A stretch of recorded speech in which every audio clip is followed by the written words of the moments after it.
Iya iya betul. Untung udah ada orang minta utang kan.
Kenapa pesantren?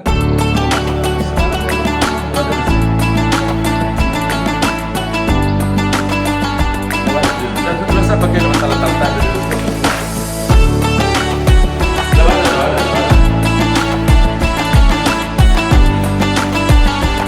sekali ya, sekali tahu.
Harus kita laksanakan, harus kita dukung ini, kita wujudkan, ya, karena semuanya itu kita guru-guru, anak-anak dan seluruh warga kita pada hari ini. Terima kasih Pak Gubernur kita dan Gus atas kunjungan ini. Peki mengikuti ujian tahunan sebagai salah satu persyaratan nanti setelah tamat SD untuk masuk ke jenjang berikutnya itu SMP. Kita melihat dari pelaksanaan ujian secara umum berjalan dengan bagus, berjalan dengan tertib, tapi ada ke depan yang harus kita evaluasi. Yang pertama, bagaimana materi yang di masjid itu lebih kepada aplikasi. Jadi supaya nanti tidak terjadi tumpang tindih, dia belajar hal yang sama di sekolah dan dengan yang di masjid dengan TTA. Tapi bagaimana pelajaran di sekolah, di masjidnya lebih kepada praktek, lebih kepada implementasi, lebih kepada aktualisasinya. sehingga di masjid itu menjadi sebuah sikap dan perilaku bagi anak-anak kita. Ini target ke depan. Yang kedua, bisa jadi di FKDT-nya itu anak-anak dari MIN belajar agama, tapi yang dari SD pelajaran agamanya minim. Enggak apa-apa, tapi dari segi metodenya saja mungkin prakteknya 70%, materinya 30%, tapi tetap. Sehingga bagaimana ke depan anak-anak di masjid tadi, karena di masjid itu lebih kepada aplikasi, lebih kepada praktek, sehingga bagaimana menerapkan konsep P5 itu umpamanya. Dia nanti mengadakan pergelaran, dia mengadakan semacam atraksi. Bagi anak-anak itu kan menyenangkan. Dan ini mungkin salah satu evaluasi juga. Kenapa setelah dia belajar TPA atau MDA tidak muncul lagi ke masjid? Karena dia tidak punya kesan yang indah semasa di TPA itu. Sampai hari ini kita kan belum mendengar ada reuni TPA. Tapi kalau reuni sekolah, di mana-mana mulai dari sekolah SD ada reuni, SMP reuni, SMA ada perguruan tinggi reuni. Nah, ini bisa jadi belum ada kesan. Nah, mudah-mudahan nanti dengan metode pembelajaran di TPA dan MDA itu lebih kepada implementasi aktualisasi tadi, mudah-mudahan ini akan menjadi menarik untuk anak-anak di belajar di TPA. Mengenai target ke depan itu Pak, minimal anak-anak SD itu wajib hafal satu Iya, iya. Insya Allah mulai tahun ajaran 2026, tahun ajaran 2025-2026, itu kita akan memulai menerapkan apa yang menjadi visi Bapak Wali Kota, Pak Fadli Amran, dengan Progol Smart Suraunya, kemudian dengan Padang Juaranya. Salah satu yang kita ingin lakukan adalah bagaimana menerapkan pertama, kalau selama ini kan baru anak SD yang belajar TPA atau MDA, maka tahun ajaran baru besok akan dimulai bagi siswa SMP untuk belajar TKA atau MDTW. Kemudian yang kedua, ini betul-betul ingin diterapkan yang sebetulnya programnya sudah ada sebelumnya, yaitu anak SD 1 juz, anak SMP 2 juz. Tapi belum ada penekanan yang lebih kuat sebetulnya. Maka untuk tahun ajaran baru besok, ini betul-betul kita akan terapkan. Jadi bagi anak SMP wajib belajar TKA dan hafal Quran 2 juz sebagai syarat untuk ujian akhirnya di SMP itu. Bagi anak SMP wajib hafal Quran 1 juz. Ya, bagi anak SD wajib hafal Quran 1 juz bagi anak SD itu. Ya, anak SMP 2 juz. Ya. Ini setelah kita cermati di lapangan, anak-anak SD sekarang ada yang hafal 20 juz, hafal yang 25, bahkan ada yang hafal 30 juz. Artinya apa? Menghafal Al-Quran bagi anak-anak bukanlah sesuatu yang berat. Tinggal lagi bagaimana mengayomi, membimbing, dan mengasuhnya. Dan itu perlu dengan sebuah power melalui aturan. Nah, aturan inilah yang insya Allah sesuai dengan visi misi Bapak Fadli Amran, dengan progolnya yang telah disiapkan. Mudah-mudahan insya Allah tahun ajaran baru besok itu sudah akan bisa dimulai. Ya, mungkin terakhir ya, terkait dengan tingkat kesejahteraan guru-guru mengaji kita ini seperti apa nih dorong dari kita? Ya, terkait dengan guru-guru mengaji, ya alhamdulillah sudah diberi insentif oleh pemerintah kota, dan insentif ini akan kita evaluasi kembali bagaimana pelaksanaannya. Jadi sekarang kita di lapangan timbul berbagai aspirasi, di mana ada yang mengatakan tidak pas kalau memakai sertifikasi A, B, dan C. Nah, yang kedua, ada yang mengajarnya sedikit tapi dia masuk kategori A sehingga insentifnya banyak. Ada yang mengajarnya banyak karena muridnya banyak tapi guru-gurunya hanya tipe C, sertifikasi C, sehingga insentifnya kecil. Nah, ini akan kita pelajari kembali. Pola yang akan kita pakai, apakah pola sistem undang-undang kepegawaian atau undang-undang ketenaga kerjaan? Karena di sana itu kan ada, kalau di tenaga kerja ada gaji, ada yang bekerja tambahan. Kemudian di pegawai negeri ada gaji pokok, ada tunjangan. Nah, jadi ini akan kita pelajari insya Allah setelah ujian anak-anak TPQ, TKA, dan MDTA, MDTW ini. Termasuk itu akan kita pelajari, dan itu amanah dari Pak Wali dalam progol beliau untuk mengevaluasi kurikulum TPQ-TQA dan tentu juga sekaligus dengan insentif dan kesejahteraan gurunya. Insyaallah.